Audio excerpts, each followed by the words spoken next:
Shalom sahabat suara Injil yang dikasihi Tuhan, berjumpa lagi bersama saya. Saya berharap teman-teman semua selalu dalam keadaan sehat dan selalu diberkati Tuhan. Ya baiklah teman-teman, kali ini saya ingin mengajak kita semua untuk menyimak dan menyaksikan video diskusi yang sangat menarik dari Edis TV dan seorang muslimah. Dari tanpa berlama-lama, mari langsung saja kita simak videonya sampai selesai. Selamat menyaksikan. Oke. Nah, barang siapa yang mirip dengan Muhammad, maka dia akan satu, pergi ke Arab, mencium batu, muter-muterin batu. Betul nggak Muhammad melakukan itu? Yang saya tanya, batu yang maksud Anda ucapan itu apa? Anda tahu? Baik, saya tunjukkan. Baik, saya balik dulu kamera saya. Untuk segala sesuatu ada masanya, untuk apapun di bawah langit ada waktunya. J. Awaludin, tetapi namanya Awaludin, tapi kok Ya. rupanya kok Akhirudin. Saya perempuan, Bang. Iya, kenalkan diri dulu. Kak, saya manggilnya apa ini? Manggilnya Ade aja. Soalnya saya masih adik-adik ini. Oke, silakan. Oke. Saya akan Islam, Kristen. Oh ya. Saya Islam, Oke. tapi banyak pertemanan saya dengan yang Kristen juga. Pertanyaan saya dikarenakan dikarenakan saya sering mendengarkan Edis TV ini membahas tentang agama Kristen. Dan yang Abang bahas itu Kristen yang menurut Alkitab. Nah, pertanyaan saya, apakah Abang mengerti tentang kitab Al-Quran dari Islam? Atau pernah memahami? Tentu dong. Saya membaca keduanya, baik Alkitab maupun Al-Quran. Dua-duanya saya pelajari. Apakah ada perbedaannya? Tentu ada perbedaannya. Perbedaannya apa? Perbedaannya adalah isi Al-Quran itu sebagian besar diambil dari Alkitab. Tetapi ditafsirkan dan diputar balik oleh ulama-ulama seperti Uncu PA dan kawan-kawan. Saya kasih contoh. Contohnya begini. Al-Quran memerintahkan untuk beriman kepada kitab-kitab sebelumnya. Kepada Taurat, kepada Injil. Seperti itu. Tetapi oleh Uncu PA dan teman-teman, umat Islam tidak disuruh beriman kepada Taurat dan Injil. Tapi suruh beriman kepada kitab fikih dan kitab kuning. Coba, kalau tidak percaya, waktu kita main ke rumah-rumah, Anda sebagai orang Islam. Coba, apakah ada Injil, ada Taurat di rumah? Ada. Tapi tidak semua orang Islam di rumahnya ada Injil. Oke.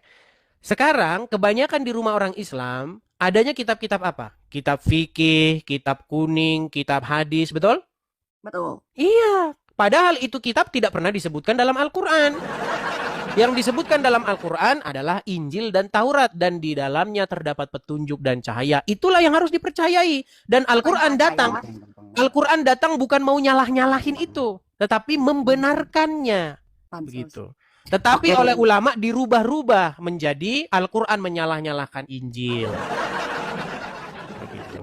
Silakan. Oke. Terus 2 minggu yang lalu saya ngobrol dengan teman saya yang agamanya Kristen. Tapi kenapa dia berkata kalau dia setelah mantap hatinya, kok dia bilang mau pindah agamanya jadi Islam ya? Orangnya mana? Saya nggak bisa komentar ya, itu kan dia. Coba orangnya kalau bisa bawa sini biar ngobrol lebih jelas. Karena nggak mungkin lah, saya bisa juga cerita begini. Teman saya yang dari Islam, dia masuk Kristen. Gimana? Kan bukan dia tolak ukurnya gitu loh. Jadi pola pikir kita jangan aneh gitu loh. Anda membawakan teman Anda yang Kristen. Habis itu mau masuk Islam. Saya juga bisa membawakan orang-orang di sini yang tadinya Islam, malah Kristen. Udah pada dibaptisin gitu loh. Seperti itu. Bukan itu tolak ukurnya. Tolak ukur kita adalah apa kata Al-Quran dan apa kata Injil. Nah, tidak pernah Al-Quran datang mau nyalah-nyalahin kitab itu. Al-Quran datang justru membenarkannya. Tetapi yang terjadi sekarang para ulama itu malah menyalah-nyalahkan Injil. Injil sudah dirubah-rubah. Bahwa sebenarnya... Ada buktinya, Bang. Gimana? Ada buktinya. Kalau kita bicara itu nanti panjang lebar. Yang jelas, Al-Quran tidak pernah mengatakan bahwa Injil sudah dirubah-rubah. Kalau ada ayat yang bilang Injil dirubah-rubah, saya terjun dari Monas. Nggak pernah ada. Begitu. Sekarang begini saja. Saya mau tanya jujur, Anda sebagai seorang muslimah. Oke. Kita menggunakan bahasa-bahasa yang metafor ya. Metafor. Ya. Jikalau hati Anda dibuka, dada Anda dibelah, siapa yang memerintah di situ? Tidak ada yang memerintah. Buat Mungkin- apa dibelah mungkin- dada? Oke, dia tidak bisa pakai bahasa Arab. Dia tidak bisa pakai bahasa alegoris. Kita pakai bahasa yang sebenarnya saja. Gini, begini. Sebagai seorang muslimah, Anda mematuhi sesuatu yang kepadanya Anda harus takluk, patuh, apapun yang diomongin tidak boleh Anda tolak. Betul atau salah? Betul. Oke. Siapakah dia? Apakah itu orang tua Anda? Allah. Dia Allah. Kalau Allah berkata, bolehkah Anda membantahnya? Berkata apa? Apapun. Ya apa contohnya? Contoh, kalau Allah berkata, engkau harus, contoh nih, engkau harus pakai jilbab, misalnya. Apakah Anda harus Ya. boleh membantahnya? Tidak boleh. Tidak boleh. Kalau orang tua Anda berkata, apakah Anda boleh membantahnya? Tidak boleh. Oke, kalau misalnya orang tua Anda menyuruh Anda untuk, misalnya, menceraikan suami Anda, apakah Anda harus mematuhinya? Kalau itu urusan masalah perceraian dalam Bukan hukum Islam, masalah gini. Kita berbicara tentang kepatuhan dan menjelaskan ya? ketundukan. Gini, kita Saya itu tidak bicara boleh menjelaskan, tentang Bang. kepatuhan dan ketundukan. Iya, Apakah- tapi kan di sini saya mau menjelaskan, Bang. Dalam agama Islam. Begini, biar kita tidak salah paham nih, tenang ya. Kita itu bukan ke situ poinnya. Poin kita adalah begini. Sebagai seorang muslim, inti Islam itu adalah tunduk dan patuh. Setuju? Hmm. Kepada siapa? Apakah itu kepada presiden, kepada orang tua, atau kepada Allah dan Rasulnya? Kepada Allah. Itu kan untuk akhirat nanti, Bang. Kepada Muhammad? Iya. Oke, berarti Allah dan Rasulnya. Iya. Itu maksudnya. Jadi Islam adalah ketundukan dan kepatuhan terhadap Allah wa Rasul, Allah dan Rasulnya. Sedangkan kekristenan itu berbicara tentang hal yang sama, cuman ketundukan dan kepatuhannya bukan kepada Allah dan Muhammad, tetapi kepada Bapa di surga, kepada Sang Putra yang diutusnya, dan kepada Roh Tuhan yang menyertai umat manusia. Itu perbedaannya, cuman disitulah inti perbedaan kita. Nah sekarang Anda harus mengambil kesimpulan saja. Anda mau tunduk dan patuh kepada Allah dan Muhammad, atau Anda mau tunduk patuh kepada Bapa di surga, kepada Yesus yang diutusnya, dan kepada Roh Kudus. Tinggal kita pilih. Caranya bagaimana? Caranya bagaimana? Kita pelajari. Perintahnya ini, perintah Yesus dengan perintah Muhammad, apa? Kita pelajari. Seperti itu. Nah, kalau perintahmu, gimana? Itu kan menurut agama Anda. Tentang Bapak di surga, gitu kan. Bukan menurut, gimana sih kalau menurut kita? Gini. Saya ulangi lagi ya, saya ulangi lagi. Kita agak sedikit butuh energi yang besar nih. Apakah betul atau salah bahwa Islam adalah berbicara tentang kepatuhan terhadap Allah dan Rasulnya? Betul. Berarti yang saya katakan tidak salah kan? Iya. Oke, sekarang saya tanya. Apakah betul Kristen berbicara tentang kepatuhan kepada Bapa di surga, kepada Sang Firman, dan kepada Roh Kudus? Mungkin betul, karena saya tidak pernah mempelajari tentang agama Kristen. Oke, saya katakan betul. Itulah inti daripada kekristenan. Nah, sekarang, karena kita sudah tahu intinya, maka sekarang kita sebagai manusia memilih. Mau tunduk kepada Allah dan Rasulnya, atau mau tunduk kepada Bapa di surga, Sang Firman, dan Roh Kudusnya. Ya. Nah, caranya bagaimana sekarang? Kita pelajari ajaran keduanya. Begitu. Nah, kalau sudah kita pelajari, baru tinggal kita pilih. Nah, barang siapa patuh kepada Allah, maka dia akan seperti Muhammad. Tingkah lakunya seperti Muhammad. Barang siapa patuh kepada Bapa, dia akan seperti Yesus. Sampelnya adalah Yesus. Siapa sampel yang sempurna, yang tunduk dan patuh kepada Bapa? Yesus Kristus. Siapa sampel yang paling sempurna untuk tunduk dan patuh kepada Allah? Contohnya Muhammad. Makanya Islam berbicara tentang bagaimana membentuk orang supaya mirip dengan Muhammad. Kristen berbicara bagaimana membentuk orang supaya mirip dengan karakter Yesus. Itu intinya. Oke. Nah, barang siapa yang mirip dengan Muhammad, maka dia akan, satu, pergi ke Arab. Mencium batu, muter-muterin batu. Betul nggak Muhammad melakukan itu? Yang saya tanya, batu yang maksud Anda ucapan itu apa? Anda tahu? Baik, saya tunjukkan. Baik, saya balik dulu kamera saya. Oke. Kita sampel. Kita sekarang itu era terbuka. Nggak ada yang bisa ditutup-tutupi sekarang. Siapa sekarang yang mau bersembunyi? Nggak bisa Itu sekarang. kasur, Bang, bukan batu. Katanya mau munculin batu. Sebentar. Saya kan mau nunjukin layarnya di sini. Bentar ya. Bentar. Kita tunjuk. Nah ini. Oke. Kelihatan? Ya. Nah, jika Anda akan melakukan perbuatan-perbuatan seperti ini. Mencium-cium sebongkah batu di arah, betul? Ya. Nah. Pertanyaan saya, apakah Abang tahu batu yang disebut Abang itu apa? Hajar Aswad. Nah, Hajar Aswad itu apa? Kalau Kalau memang kita abang kalau pernah, kita maaf bang, saya lagi mau ngomong nih. Saya nggak silakan, pernah motong obrolan abang. silakan, silakan. Nih, maksud yang tadi abang sudah bilang adalah Hajar Aswad. Abang kan pernah memahami tentang Islam kan? Ya. Berarti Anda tahu kan Hajar Aswad itu apa? Hajar Kok Aswad searching sih itu bang? batu. Gimana? Kok searching sih bang? Berarti abang baru nyari tahu ya? Bukan, saya tidak searching. Ini saya menunjukkan Hajar Aswad. Nih loh, Hajar Aswad nih. Iya, Hajar Aswad itu apa? Pertanyaan saya. Abang tahu Hajar nggak? Aswad itu batu hitam. Nah ini. Maksudnya gimana? Oke, baik, saya balik dulu kamera saya. Oke, nampaknya saya salah komunikasi dengan dia. Hajar Aswad secara literal itu berarti batu hitam. Hajar Aswad, batu hitam artinya. Nah, Ya. batu hitam ini menurut orang-orang Islam adalah sebuah batu yang turun dari surga. Tadinya warnanya putih, lalu berubah dia menjadi hitam karena menyedot atau menyerap dosa-dosa manusia. Nah, barang siapa yang menyentuh Hajar Aswad, maka dosa-dosanya akan digugurkan seperti bayi yang baru lahir. Sesuai dengan hadis Nabi. Begitu. Nah, itulah sampel bagaimana orang yang karakternya mirip dengan Muhammad. Dia akan membuat dirinya mirip dengan Muhammad.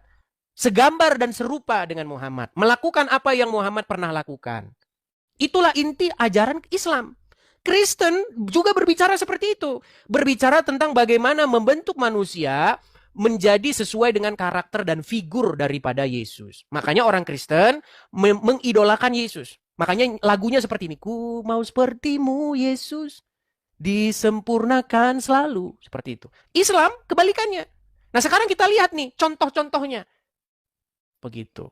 Yang saya katakan ini fakta, yang saya tidak mengada-ngada. Memang itulah intinya yang saya pelajari selama belasan tahun. Seperti itu. Nah sekarang tinggal pilihan itu kepada kita. Apakah kita mau mirip dengan Yesus atau mau mirip dengan Muhammad? Kalau mau mirip dengan Muhammad, menabunglah. Kalau sudah banyak uang, pergi ke Arab dan menciumi batu di sana.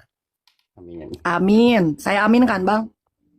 Ya, sekarang kita berpikir saja apakah batu itu adalah sesuatu yang ya namanya juga batu. Begitu. Umar bin Khattab ketika dia naik Salah haji. nyebutnya. Gimana? Salah nyebutnya. Umar apa? Umar bin Khattab. Kok Kotob? Nggak ada kok, tapi K sama H Khotob. Ya udah, Khattab. Ya udah. Salah nyebut Pakai nanti login bisa ya. bahaya, teman-teman. Baik. Oke, baiklah.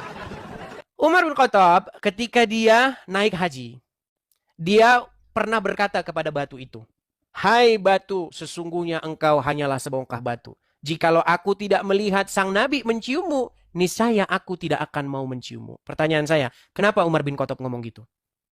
Kenapa? Karena di dalam hatinya dia memberontak. Ngapain kok saya kayak begini-begini ya? Iya, karena dia bilang, "Hai batu, engkau hanyalah batu. Engkau tidak bisa berbuat apa-apa. Engkau hanya benda mati. Kalau aku tidak melihat Rasul menciummu, aku tidak mau menciummu." Jadi sebenarnya, apa yang ada di pikiran dia dengan apa yang di batin dia itu saling tonjok-tonjokan. Karena dia sendiri, ngapain ya gue kok cium-cium batu begini ya? Gitu. Dan itulah yang harus Anda renungkan. Begitu. Tetapi saya mau kasih tahu jawabannya. Ini saya kasih tahu jawabannya. Gini. Seperti yang saya bilang di awal. Yang saya bilang di awal tuh begini. Islam datang meneruskan ajaran sebelumnya. Tetapi kalau kita belajar dalam Al-Quran, tidak pernah ada disuruh untuk mencium batu ke Arab. Nggak pernah disuruh naik haji ke Mekah. Nggak ada itu dalam Quran. Nah, ini semua datang dari mana? Ya hasil daripada pelintiran para ulama. Tunjukin ayat dalam Quran, suruh cium batu. Kalau ada, saya terjun dari Monas. Tunjukin ayat naik haji ke Mekah. Kalau ada, saya terjun dari Monas juga. Nah, kenapa sekarang jadi seperti ini? Karena apa yang tertulis dalam Al-Quran tidak dipercayai oleh sebagian besar umat. Yang dipercayai oleh sebagian besar umat adalah tafsir orang. Bukan Al-Qurannya, tetapi tafsir orang akan Al-Quran tersebut. Itu. Dan saya bilang, kebanyakan orang Kristen juga seperti itu. Mereka tidak mempercayai isi Alkitab. Yang dipercayai adalah tafsir orang tentang isi Alkitab itu. Makanya jangan ikut kebanyakan orang. Begitu. Seperti itu. Oke, selanjutnya bang. Abang asli mana nih? Saya tanya dulu ya. Asli Lampung. Berarti kita hidup di negara Indonesia. satu negara kesatuan, Mm-mm. beragam agama. Mm-mm. Agama abang Kristen, agama saya Islam. Mm-mm. Apakah di agama abang menjelaskan tentang pemahaman apa itu toleransi? Toleransi. Iya, Apa? toleransi itu artinya kita tidak merampas hak hidup orang lain. Bukan hak kita pembalasan. Pembalasan itu adalah hak Tuhan. Seperti itu. Nah, sedangkan dalam agama Anda sebenarnya tidak ada toleransi. Kenapa Kalau abang bisa berbicara seperti itu kalau di dalam Islam tidak ada toleransi? baik, saya buktikan. Oke, buktikan. Baik. Baik. Jikalau Anda bertemu dengan orang yang non-muslim Hmm. di jalan, menurut ajaran Muhammad apa yang harus Anda lakukan? Gimana bang, ulangi? Contoh, Anda sebagai seorang muslimah, Ya. Anda bertemu dengan orang Wahyudi atau orang Nasrani. Apa yang harus Anda lakukan? Dalam keadaan apa? Ya, dalam keadaan apapun. Contoh, Anda misalnya lagi lewat, ketemu dengan Wahyudi Nasrani di jalan berpapasan begitu. Apa yang harus Anda kerjakan? Tidak ada yang harus saya kerjakan. Tapi Nah, jika baik. ada orang di sekeliling saya ada yang kesusahan, saya wajib untuk membantunya. Baik itu Nasrani, Katolik, ataupun Konghucu, wajib saya tolong. Sayang sekali, itu adalah harapan, bukan kenyataan. Begini. Ya, Anda berharap gini, Anda berharap Islam mengajarkan itu. Tetapi sayang itu tinggal harapan, kenyataannya bukan seperti itu. Mau saya buktikan? Kenapa? Mau Kenapa? saya Anda buktikan? korban? Baik, Korban Anda. saya buktikan. Bukan korban, Korban. bukan. Saya bukan korban. Begini, Kenapa Anda berbicara seperti itu? kenapa saya berbicara seperti itu? Karena ada hadis yang mengatakan begini. Saya tunjukkan hadisnya, nih ya. Saya tunjukkan hadisnya.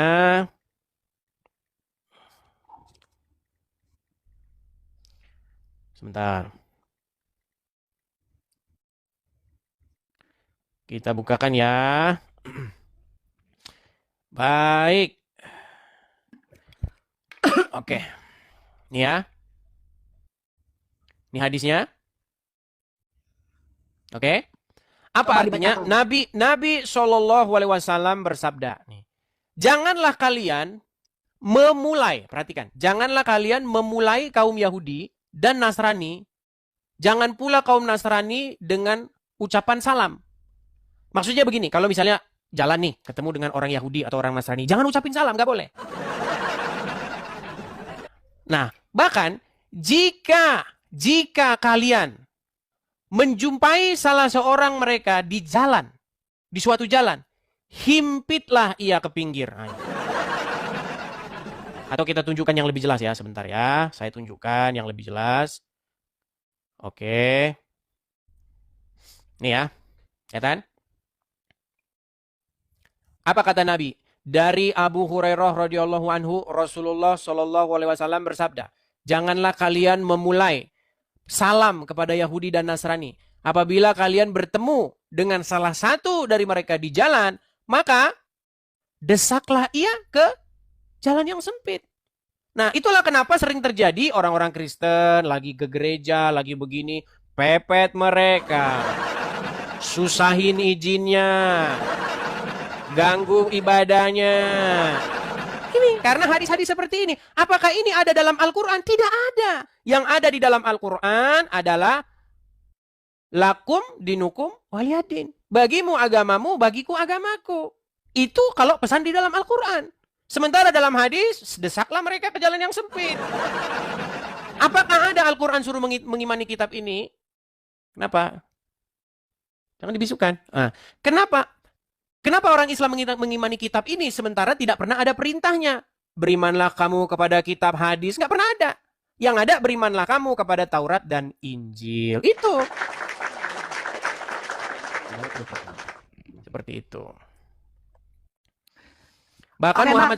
Bahkan Muhammad sendiri pun dia sudah dikasih tahu, jikalau kamu memiliki keraguan-raguan tentang apa yang diwahyukan kepadamu, bertanyalah kepada orang-orang yang membaca kitab sebelummu. Disuruh bertanya. Kalau Muhammad disuruh bertanya kepada orang-orang yang membaca kitab sebelumnya, artinya tolak ukur kebenaran ada di mana? Ya di mereka. Seperti itu. Jadi sebenarnya inti yang mau saya katakan tuh begini. Sebenarnya Al-Quran itu mengajak Anda untuk beriman kepada kitab sebelumnya, kepada Injil, kepada Taurat, kepada Yesus, untuk mengikuti apa yang diajarkan. Begitu. Muhammad saja disuruh kok bertanya kepada kitab sebelumnya. Kalau dia punya ragu-ragu. Seperti itu. Hmm. Ya, saya juga tidak terlalu maksa, artinya ada sebuah proses yang harus dilalui, belajar, dan belajar. Mungkin ada sesuatu yang mau ditanyakan begitu yang membuat berat, atau ada niatan masuk Kristen nggak? Atau belum ada? Enggak ada. Belum ada, nggak ada niatan. Enggak ada aja, bukan belum enggak ada. Nggak ada niatan. Saya bangga dengan agama saya. Salam toleransi, Bang, karena bagi saya agama Islam sangat toleransi dengan agama lain. Tetapi kenapa faktanya di lapangan? Dalam Islam mengajarkan seperti itu, Bang. Mungkin ya. Ini hanya kita obrolan saja ya. Silakan. Antara saya dengan Abang. Mungkin kebanyakan orang tidak memahami tentang ajaran itu. Apa itu toleransi, bagaimana kita menghargai umat agama yang lain begitu, Bang. Baik, selagi orang-orang Islam mempercayai apa yang tertulis di dalam Injil dan di dalam Taurat, seperti yang diperintahkan oleh Al-Quran sendiri, yang Anda katakan itu benar. Tetapi sayang, seribu sayang, kebanyakan umat tidak membaca Al-Quran. Mereka membaca huruf Arab. Yang dibaca itu alif, lam, mim. Huruf Arab. Huruf Arab. Lah iya, betul, itu fakta. Betul. Ya, apa yang dilakukan siang, malam, pagi, sore? Ngaji. Ketika ngaji yang dibaca itu huruf Arabnya. Alif, lam, mim. Dzalikal kitabu la raiba fihi hudal lil muttaqin. Amin. Tapi ditanya artinya apa? Ya nggak tahu apa. Selalu begitu.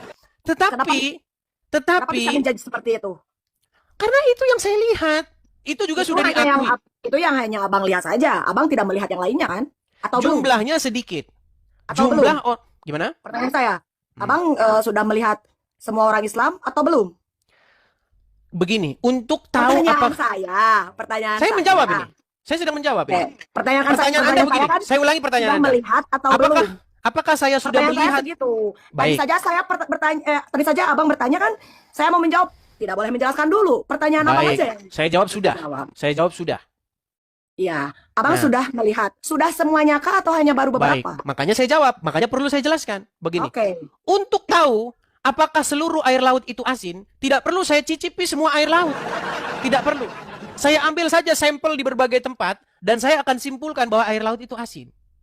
Jadi, untuk mengetahui apakah semua orang Islam seperti itu, saya nggak perlu survei 1 miliar orang Islam. Nggak perlu. Tenang dulu dong, biar saya jelaskan. Artinya, saya menyimpulkan satu kesimpulan bahwa memang tidak semua orang Islam seperti itu. Tetapi mayoritas orang-orang Islam membaca Al-Quran, Arabnya yang dibaca, artinya tidak dibaca. Sehingga apa? Sehingga seperti yang diucapkan oleh seorang ustadz ini. Coba nih. Ini pengakuannya. Jadi kita nggak. Saya potong dulu, Bang. Saya potong dulu nih. Silakan. Bagaimana kalau ternyata tafsiran Abang salah tentang orang Islam hanya membaca Arabnya saja, tidak dengan artinya? Anda sebagai seorang muslimah boleh saya tes? Boleh? Oke, coba. Saya coba ini ayat yang mudah saja, ayat yang mudah. Sebentar, lihat sini. Waladolin. Apa artinya?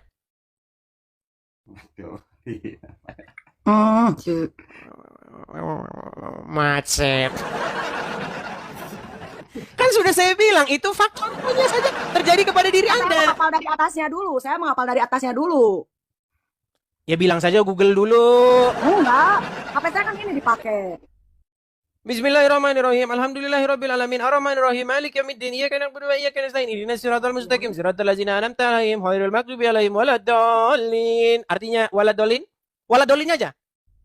Bentar, dari bismillah dulu ya, saya menghafal dulu.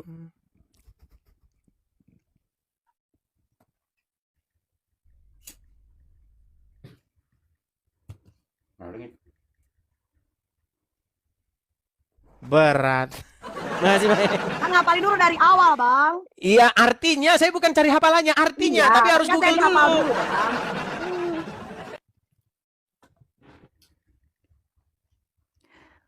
Dan bukan pula mereka yang sesat. Betul? Iya, artinya sebenarnya ini saya langsung saja omongan ustadznya. Coba dengarkan ya, dengarkan nih. Kita bangga menghafal Al-Quran tapi tidak memahami Al-Quran. Senang mengulang berbahasa Arab tapi tidak mengerti bahasa Arab. Suka membaca Al-Quran tapi tidak memahami maknanya. Akhirnya apa? Menjadi keledai di Indonesia. Lah itu memang begitu kenyataannya. Artinya apa? Artinya harus ada sebuah gebrakan nih, reformasi di dalam tubuh Islam. Bahwa yang selama ini yang digembar-gemborkan oleh kiai, oleh ustadz, udahlah baca artinya dapat pahala. Jangan seperti itu.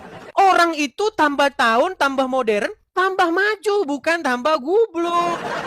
Kalau ulama terdahulu bilang seperti itu zaman dulu. Sekarang sudah modern, seperti kata Jamrut. Dulu Rahma Sinta, sekarang si Madonna. Dulu Gatot Kaca, sekarang John Travolta. Begitu loh.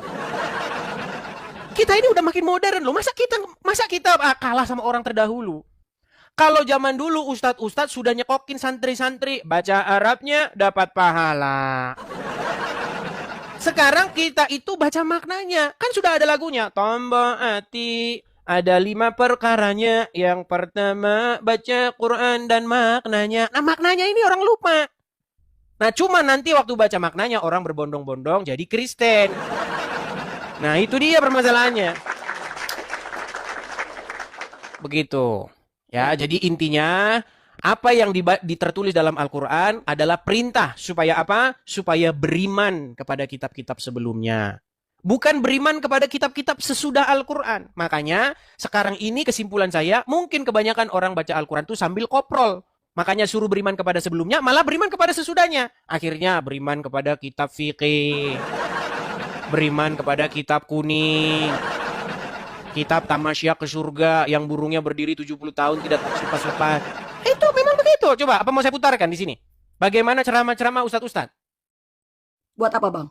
Ya, untuk membuktikan bahwasanya yang diimani oleh mayoritas umat sekarang bukan kitab-kitab sebelumnya, tapi kitab-kitab sesudahnya yang mengajarkan hal-hal yang aneh-aneh. Contohnya begini. Nih ya, saya putarkan ya. Nih. Ini contohnya nih, contohnya ya. Mungkin lagi ada iklannya. Sebentar lagi iklan sebentar ya, saya putarkan. Ini supaya banyak umat tahu nih. Kaum muslimin, tapi kata Rasulullah, kesibukan para lelaki nanti di dalam surga adalah, malu saya ceritakan ini. Mau terus? Kesibukan para lelaki yang masuk surga di surga adalah memecah perawan istri-istrinya. Perawan terus. Habis malam pertama dapatkan perawan istri, selesai dia perawan lagi. Gitu. Serius Pak. Bagusnya ibu-ibu gak ikut dengan pengajian ini. Ini khusus bapak-bapak. Kata Rasulullah, maaf ini hadisnya sahih. Tolong baca nanti dalam kitab Tamasya ke Surga oleh Syekh Ibnul Qayyim Al-Jauziyah.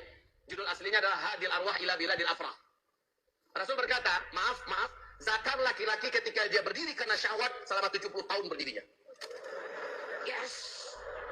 Nah, itu kitab-kitab yang ada di rumah orang-orang Islam adalah kitab Tamasya ke Surga. Kitab Syekh Amma, Syekh Udin, Syekh ini gitu. Padahal tidak pernah di dalam Al-Quran disuruh beriman kepada kitab-kitab itu. Itulah yang sedang saya suarakan di sini. Gitu. Coba yang Anda suarakan, bukan ceramah yang itu. Ada tidak? Oh baik, saya tunjukkan. Bukan ceramah yang ini. Iya, Baik. ceramah Tentang ajaran agama Islam kan? Oke. Baik.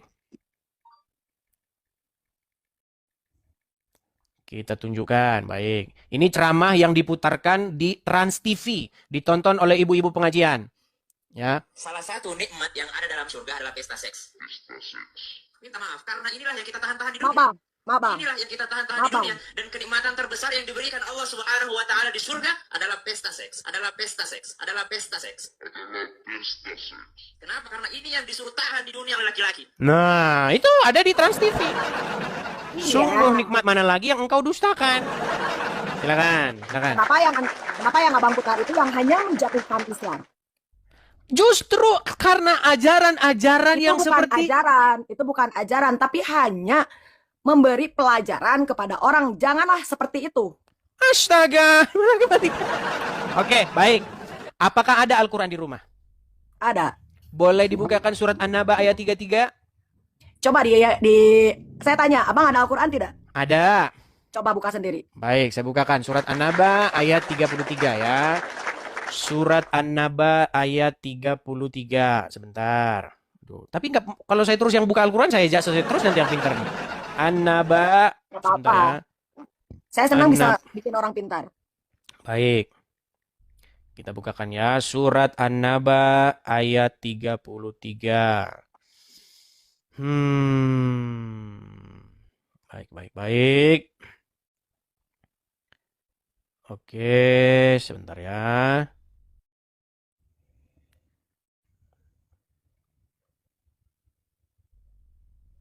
Oke, kelihatan ini? Saya perbesar Coba ya. bacakan. Coba saya tes dulu, jangan-jangan dia muslimah menyamar. Coba dibaca dulu bacaannya. Wa kawangiba atroba. Wa qaiba atraban. Yang artinya jangan seperti itu kepadaku. Coba. Wa qaiba atraban. Silakan. Coba Artinya baca yang benar, Bang. Anda jangan dulu berbicara tentang apa-apa tentang Islam. Kalau cara bacanya aja masih salah. salah ini. Kalau memang kalau baca gini saya ingat dengan zaman saya masih mengaji. Waktu saya baca Coba itu huruf apa? wa, Wa. ka, Ka. wa lagi ain, Iya. ba, Iya. alif, ta, Iya. ro, alif, nun, ba. Cuman kan ini kan kasur anunya kan tanda bacanya nun. Wa kaiba atroban. Tanwin bukan nun. Iya, tanwin maksudnya tanwin maksud saya. Ya, Bang masih salah Oke, aja.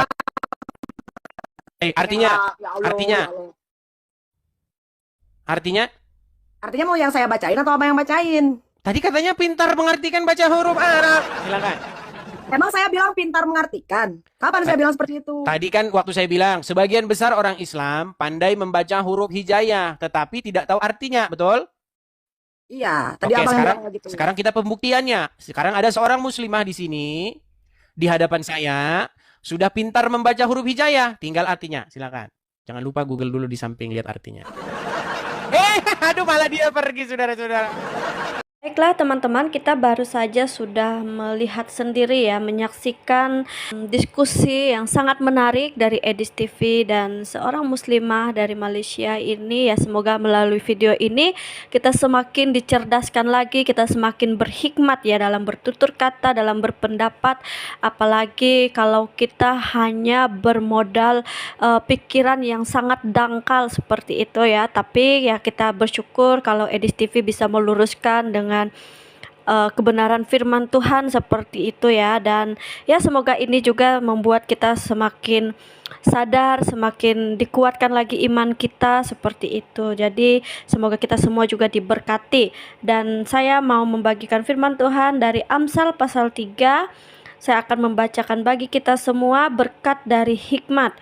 Hai anakku, janganlah engkau melupakan ajaranku, dan biarlah hatimu memelihara perintahku. Karena panjang umur dan lanjut usia serta sejahtera akan ditambahkannya kepadamu. Janganlah kiranya kasih dan setia meninggalkan engkau, kalungkanlah itu pada lehermu, tuliskanlah itu pada loh hatimu. Maka engkau akan mendapat kasih dan pengharapan dalam pandangan Allah serta manusia. Percayalah kepada Tuhan dengan segenap hatimu dan janganlah bersandar kepada pengertianmu sendiri. Akuilah Dia dalam segala lakumu, maka Ia akan meluruskan jalanmu. Janganlah engkau menganggap dirimu sendiri bijak, takutlah akan Tuhan dan jauhilah kejahatan. Itulah yang akan menyembuhkan tubuhmu dan menyegarkan tulang-tulangmu. Muliakanlah Tuhan dengan hartamu dan dengan hasil pertama dari segala penghasilanmu. Maka lumbung-lumbungmu akan diisi penuh sampai melimpah-limpah, dan bejana pemerahanmu akan meluap dengan air buah anggurnya. Hai anakku, janganlah engkau menolak didikan Tuhan dan janganlah engkau bosan akan peringatannya. Karena Tuhan memberi ajaran kepada yang dikasihinya seperti seorang ayah kepada anak yang disayangi. Berbahagialah orang yang mendapat hikmat, orang yang memperoleh kepandaian, karena keuntungannya melebihi keuntungan perak dan hasilnya melebihi emas. Ia lebih berharga daripada permata. Apapun yang kau inginkan tidak dapat menyamainya. Umur panjang ada di tangan kanannya, di tangan kirinya kekayaan dan kehormatan. Jalannya adalah jalan penuh bahagia, segala jalannya sejahtera semata-mata. Ia menjadi pohon kehidupan bagi orang yang memegangnya. Siapa yang berpegang padanya akan disebut bahagia. Dengan hikmat Tuhan telah meletakkan dasar bumi, dengan pengertian ditetapkannya langit, dengan pengetahuannya air samudra raya berpencaran, dan awan menitikkan embun. Hai anakku, janganlah pertimbangan dan kebijaksanaan itu menjadi jauh dari matamu. Peliharalah itu, maka itu akan menjadi kehidupan bagi jiwamu dan perhiasan bagi lehermu. Maka engkau akan berjalan di jalanmu dengan aman dan kakimu tidak akan terantuk. Jikalau engkau berbaring, engkau tidak akan terkejut, tetapi engkau akan berbaring dan tidur nyenyak. Janganlah takut kepada kejutan yang tiba-tiba dan kepada kebinasaan orang fasik bila itu datang. Karena Tuhanlah yang akan menjadi sandaranmu dan akan menghindarkan kakimu dari jerat. Puji Tuhan ya teman-teman, semoga kita semua selalu diberkati dan diberikan hikmat oleh Tuhan. Dan saya mengucapkan terima kasih banyak untuk teman-teman yang selalu setia mendukung Suara Injil dengan cara like, komen, dan subscribe. Dan saya berharap teman-teman dukung terus Suara Injil dengan cara men-share setiap video yang ada di channel ini supaya semakin banyak orang yang diberkati dan nama Tuhan dipermuliakan. Sampai jumpa di video berikutnya. Shalom.